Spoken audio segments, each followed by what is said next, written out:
ഞങ്ങൾ താമസിക്കുന്ന സൗത്ത് ഗോവയിലെ ഹോം സ്റ്റേയിൽ നിന്ന് ഓൾഡ് ഗോവയിലേക്കാണ് ഞങ്ങളുടെ ഇന്നത്തെ യാത്ര.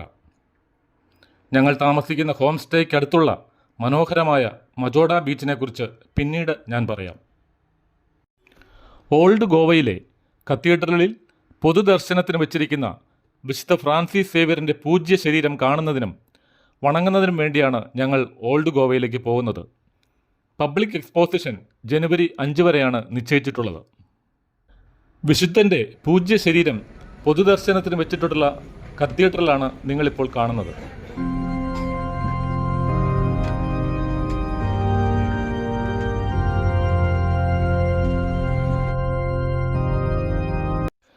കത്തീഡ്രലിൻ്റെ വിശാലമായ മുറ്റത്തുള്ള ക്യൂവിലേക്ക് ഞങ്ങളും പ്രവേശിക്കുകയാണ്.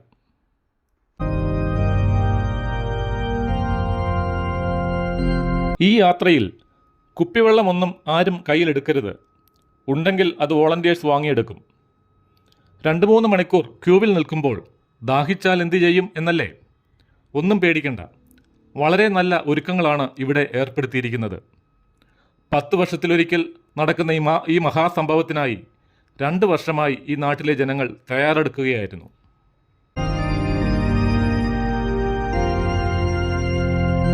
വലിയ പന്തലിനുള്ളിൽ ഇടയ്ക്കിടയ്ക്ക് ഫാനുകളും കുടിവെള്ളവും എല്ലാം ഒരുക്കിയിട്ടുണ്ട്. പരവതാനി വിരിച്ച ഈ വഴിയിലൂടെയുള്ള യാത്രയിൽ നമുക്കൊട്ടും ക്ഷീണം തോന്നുകയില്ല. ഒരു കാര്യം, പള്ളിക്കുള്ളിൽ ഫോട്ടോഗ്രാഫിയോ വീഡിയോഗ്രാഫിയോ അനുവദിക്കില്ല. മൊബൈൽ ഫോൺ ഷർട്ടിൻ്റെ പോക്കറ്റിലിടാൻ പോലും സമ്മതിക്കില്ല. ഞങ്ങൾക്ക് ഫോൺ പാൻസിൻ്റെ പോക്കറ്റിലേക്ക് മാറ്റേണ്ടി വന്നു.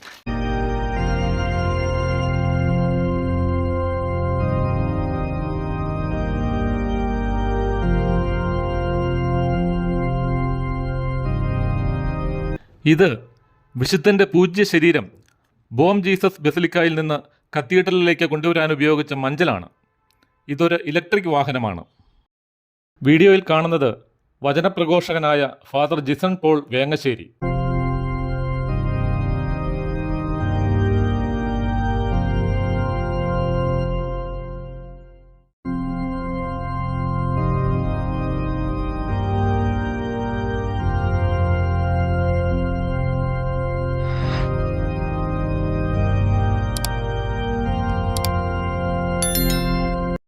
ഇതാണ് ബോം ജീസസ് ബസിലിക്ക.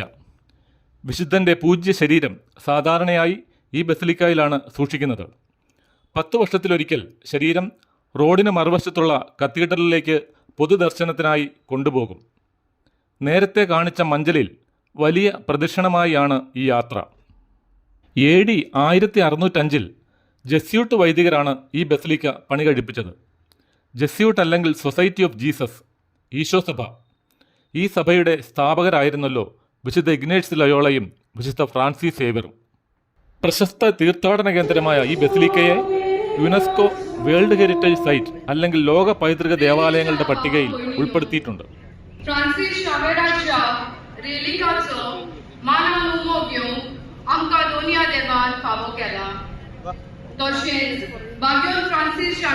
ഞങ്ങളുടെ അടുത്ത യാത്ര പനാജിയിലെ മിരാമർ ബീച്ചിലേക്കാണ്. പനാജി പാഞ്ചിം എന്ന പേരിലും അറിയപ്പെടുന്നു.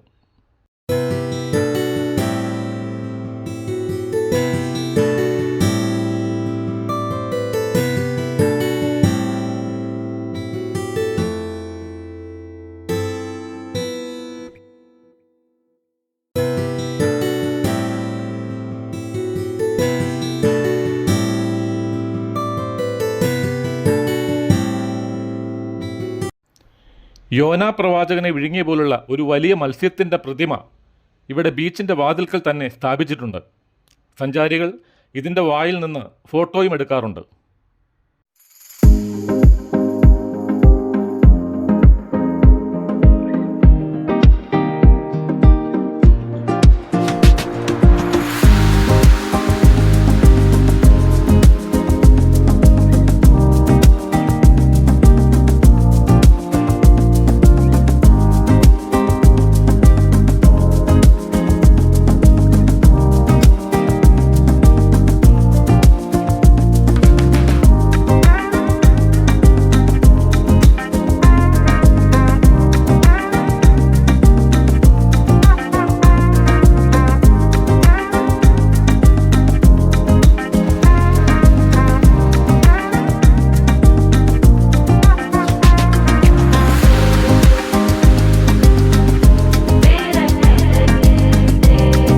ഇനി ഒരു ക്രൂയിസ് യാത്രയായാലോ?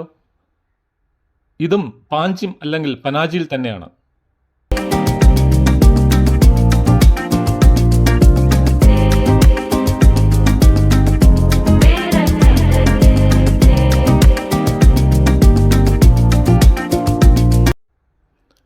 ഇത് ഞങ്ങളുടെ കൂടെയുള്ള മറ്റു സഞ്ചാരികളുടെ കുട്ടികളാണ്.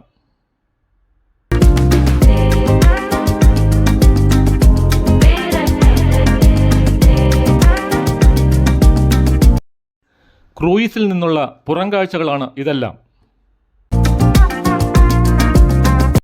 ഇതെല്ലാം ക്രൂയിസിലെ ആർട്ടിസ്റ്റുകളാണ്. നമ്മെ രസിപ്പിക്കാൻ അവർ ഡാൻസ് ചെയ്യുന്നു. സഞ്ചാരികളെല്ലാം മതിമറന്ന് ആഘോഷിക്കുകയാണ്.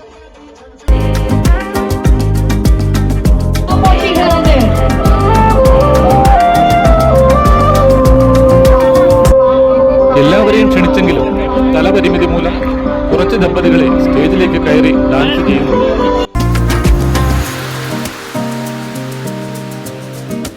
പുറത്തു കാണുന്നതെല്ലാം കസിനോകളാണ്, ചൂതാട്ട കേന്ദ്രങ്ങൾ. നമ്മുടേതുപോലുള്ള ക്രൂയിസുകളാണ് അവയും. അല്പം പൈസ കളയണമെങ്കിൽ അവിടെയും കയറാം. ആഘോഷങ്ങൾക്ക് തീവ്രത കൂട്ടാൻ ഒരു മിനി ബാറും ക്രൂയിസിൻ്റെ ഒരു വശത്ത് ഒരുക്കിയിട്ടുണ്ട്. 1 മണിക്കൂർ ക്രൂയിസ് ട്രിപ്പിന് 500 രൂപയാണ് ഒരാൾക്ക് ചാർജ് ചെയ്യുന്നത്. മദ്യത്തിനും ലഘുഭക്ഷണത്തിനും അഡീഷണൽ പൈസ നൽകണം.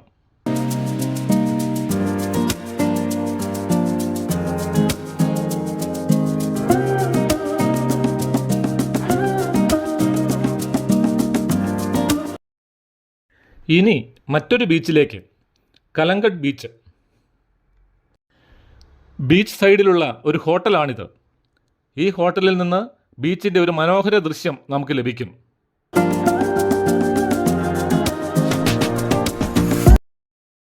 നട്ടുച്ചയായതിനാൽ ബീച്ചിൽ ഞങ്ങൾ ഇറങ്ങിയില്ല. മാത്രമല്ല ഈ ബീച്ചിൽ തിരക്കും കൂടുതലാണ്. നോർത്ത് ഗോവയിലാണ് കലങ്കഡ് ബീച്ച്.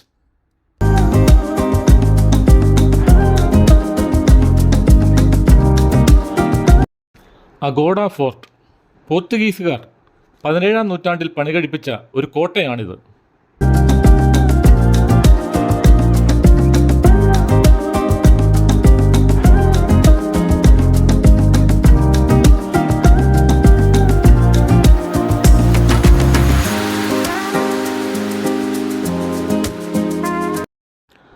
അറബിക്കടലിന് അഭിമുഖമായി കണ്ടോളിം എന്ന സ്ഥലത്താണ് ഈ കോട്ട സ്ഥിതി ചെയ്യുന്നത്.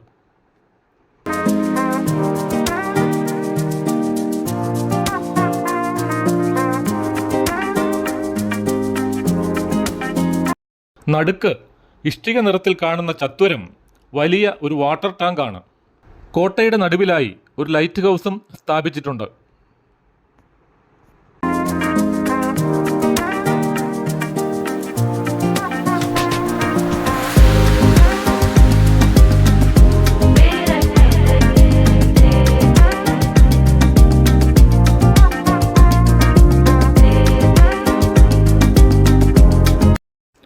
അറബിക്കടലാണ് നാം മുന്നിൽ കാണുന്നത്.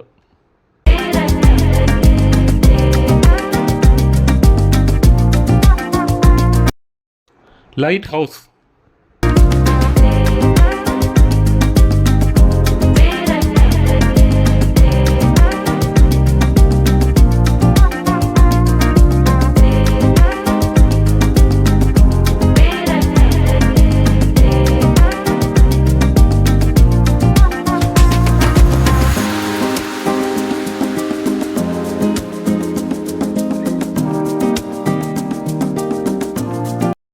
ഇത് ഡോണാപോള വ്യൂ പോയിന്റ്. ഉൾക്കടലിൻ്റെയും കടലിൻ്റെയും മനോഹര ദൃശ്യങ്ങൾ ഈ വ്യൂ പോയിന്റിൽ നിന്ന് നമുക്ക് ആസ്വദിക്കാം.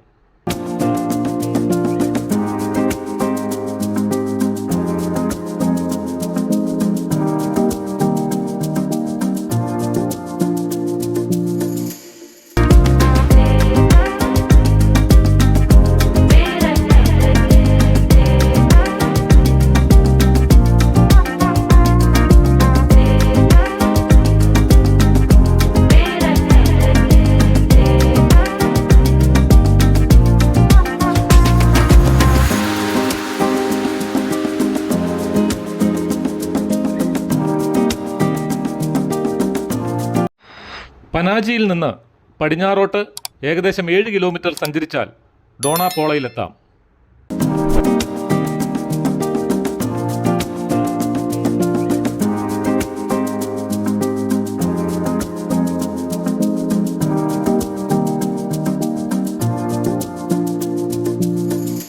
ഇതാണ് ഞങ്ങൾ താമസിക്കുന്ന ഹോം സ്റ്റേക്ക് അടുത്തുള്ള മജോഡ ബീച്ച്, സൗത്ത് ഗോവ.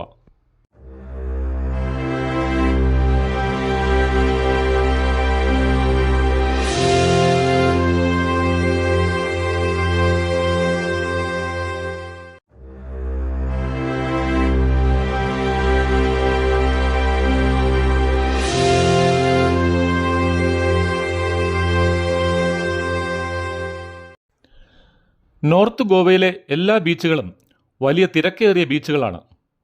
എന്നാൽ മജോഡ ബീച്ച് വളരെ ശാന്തസുന്ദരവും തിരക്ക് കുറവുള്ളതുമായ ഒരു ബീച്ചാണ്. അതുകൊണ്ടാണ് സൗത്ത് ഗോവ ഞങ്ങൾ തിരഞ്ഞെടുത്തത്. ഞങ്ങളുടെ ഹോം സ്റ്റേയിൽ നിന്ന് വാക്കബിൾ ഡിസ്റ്റൻസ് മാത്രമേ ഈ ബീച്ചിലേക്കുള്ളൂ. അതുകൊണ്ട് തന്നെ അല്പം രാത്രിയായാലും ഈ ബീച്ചിൻ്റെ മനോഹാരിത ആസ്വദിച്ച് ഇവിടെ ആയിരിക്കാൻ സാധിക്കും.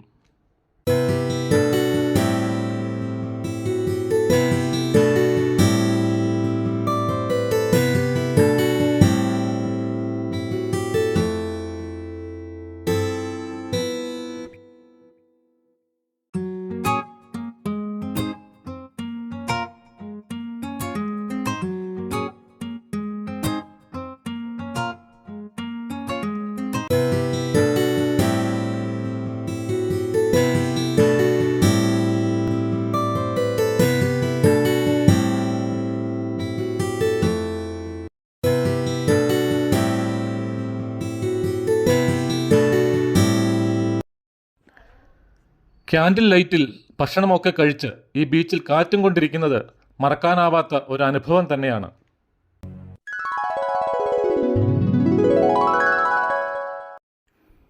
അപ്പോൾ എങ്ങനെ? ഗോവ നിങ്ങളെയും വിളിക്കുന്നുണ്ട്.